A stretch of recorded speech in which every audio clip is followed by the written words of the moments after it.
ఇంట్లో 7-8 మంది పడుకుంటున్నారు 1500 రూపాయలు బాడుగులతో. ఏం చేశాడు? చంద్రబాబు నాయుడు నేను ఇప్పుడు ఆయన్ని నిరుపేద మహిళా ద్రోహి అంటే కాదని చెప్పగలరా చంద్రబాబు? మరి అక్కడికి వెళ్ళాం, దుగరాజపట్టణానికి వెళ్ళాం. దుగరాజపట్టణంకి వెళ్తే నేను చెప్పాను, ఒక ఫార్మసీ పాస్ అయిన ఒక బిడ్డ చిన్న చిరు ఉద్యోగాల్లో ఉన్నారు. వాళ్ళు 1,00,000 మందికి ఉద్యోగాలు వచ్చేదాన్ని నీ సొంత ప్రయోజనాలు, నీకు ఎవడో బంధువు ఒకడు ఏదో పెట్టుకున్నాడు ఒక పోర్ట్ అని చెప్పి నువ్వు రాస్తావా? ఆపుతావా? ఏం చెప్తావు జవాబు? నేను ఇప్పుడు చంద్రబాబుని నిరుద్యోగ ద్రోహి అని అంటాను, నా మిత్రుడే. మళ్ళా ఏం చెప్పగలవు? జవాబు చెప్పగలవా? ఉందా నీ దగ్గర జవాబు? రా, తిరుపతికి రా, ఆడాడుకోబోయి గంగాధర్ నెల్లూరు కదా, రా, ఇద్దరం మాట్లాడుకున్నాం. లేదు నువ్వు చెప్పిన దగ్గర నేను వస్తాను, చెప్పు. ఒక్కదాని జవాబు చెప్పగలిగితే తల ఉంచుతాను. ఏంది నువ్వు చేసింది 14 సంవత్సరాల్లో? ఎందుకు మళ్ళా? ఎందుకయ్యా? మోసం చేసుకుంటా పోవడమేనా ఆంధ్రప్రదేశ్ రాష్ట్రాన్ని? రాజధాని నగరం మేము ఈరోజంతా అరుచుకున్నాం. వాళ్ళు కూర్చొని ఫ్లెక్సీలు పెట్టుకున్నారు బిడ్డలంతా ఎండలో. మరి రాజధాని నగరాన్ని తిరుపతి రాజధాని నగరం అవుతుందని బ్రహ్మం గారు, ఆయన ఊరు నాకు తెలియదు, మొక్కమే తెలియదు, 300 సంవత్సరాల నాడు చెప్పాడంట. కాలజ్ఞానంలో రాసి ఉందంట. ఎందుకు చెప్పినాడు ఆయన? అవసరం ఏముంది ఆయనకి? రాసి పెట్టి తిరుపతి రాజధాని అదే కదా వచ్చేసింది. ఇప్పుడు కనపడుతుంది నా కళ్ళకి. ఆ బ్రహ్మ ఎక్కడ రాశాడో, ఎప్పుడు రాశాడో నాకు తెలియదు. ఆయన నాకు అసలు పూర్తిగా నేను వారిని గురించి తర్వాత మాట్లాడుకున్నా. రాజధాని నగరం రాసి పెట్టిపోయినాడు. ఆయనకు అవసరం లేదు, ఆయనకేం ఓట్లు అవసరం లేదు, లేకపోతే ఆయనకేం సీట్లు అవసరం లేదు, మెప్పులు అవసరం లేదు, గొప్పలు అవసరం లేదు. ఒక సెయింట్, ఒక సన్యాసి రాసి పెట్టిపోయాడు తిరుపతి రాజధాని నగరం అవుతుంది అని. ఇంకొకటి కూడా చెప్పినట్టు నాకు నవ్వు వచ్చింది. దాంట్లో అయ్యా ఒక్కొక్క ఏదో చెప్పాడు, పెద్ద చేపలు వస్తాయి తిరుపతికి అని. తిరుపతి టౌన్లో, మరి తిరుపతి టౌన్లో మీరు చూడలేదు కానీ ఈ అమ్మ చూసింది. ఈ అమ్మ చూసి 5 కిలోలు చేపలు వచ్చినాయి తిరుపతికి టౌన్లో. ఎక్కడ? ఎస్వి నగర్లో. అది చూసిన తర్వాత ఇది నాకు గుర్తొచ్చింది. తిరుపతి టౌన్లో 5 కిలోలు గంటలు ఎట్టొచ్చినాయి? ఎక్కడి నుంచి వచ్చాయి? ఏడున్నాయి ఈ చేపలు? తిరుమలలో ఉన్నాయా? ఎక్కడి నుంచి వచ్చినాయి?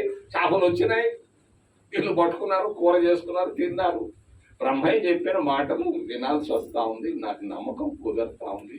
మరి తిరుపతి రాజధాని నగరం అవుతుంది, అయి తీరుతుంది. మరి రంగా గారు ఎక్కడున్నాడు మహానుభావుడు? మరి 70 సంవత్సరాల నాడు ఆంధ్ర మద్రాసు నుంచి విభజన అయిన తర్వాత ఆ రోజు చెప్పాడు నెహ్రూకి, నెహ్రూ నా మాట విను, తిరుపతిని రాజధాని నగరం చేయవయ్యా అని అన్నాడు. వాస్తవాలు చచ్చిపోయి ఎక్కడున్నాడో తరిమెల నాగిరెడ్డి కూడా దాన్ని సపోర్ట్ చేశాడు. కానీ నీలం సంజీవ్ రెడ్డి మోసం చేశాడు. వద్దు తిరుపతి రంగా, నా మాట విను, నేను కర్నూలుకు తీసుకెళ్తాను.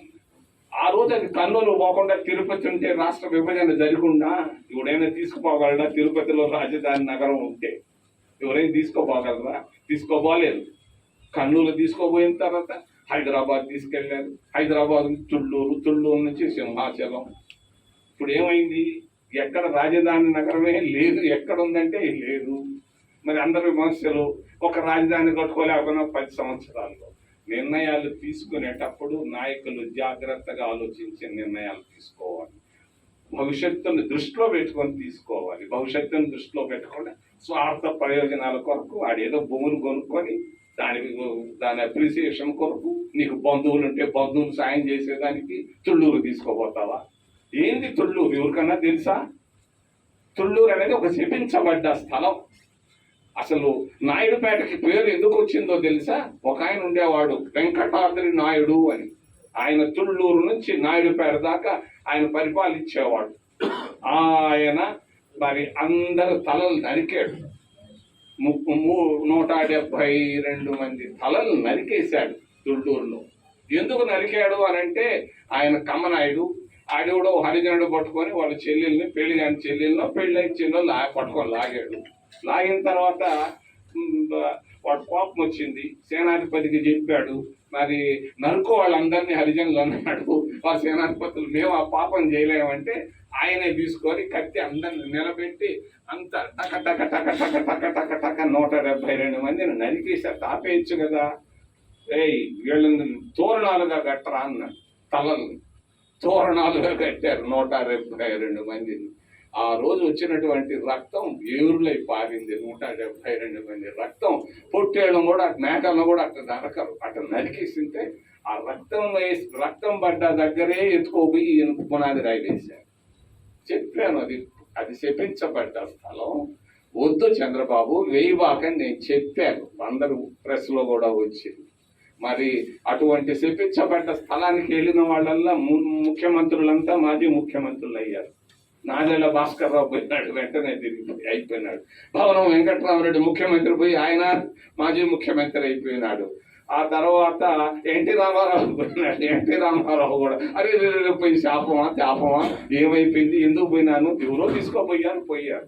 అక్కడ వేసిన పునాది రాయి వేసిన దగ్గరల్లా అదొక శపించబడ్డ స్థలం తుళ్ళూరు. పాపం అక్కడ ఉన్నటువంటి రైతులకు నేను తల వంచి వినయంతో తెలియజేస్తున్నా, మోసపోయారు మీరు. అది నచ్చలేదు. తర్వాత వచ్చిన నాయకుడికి జగన్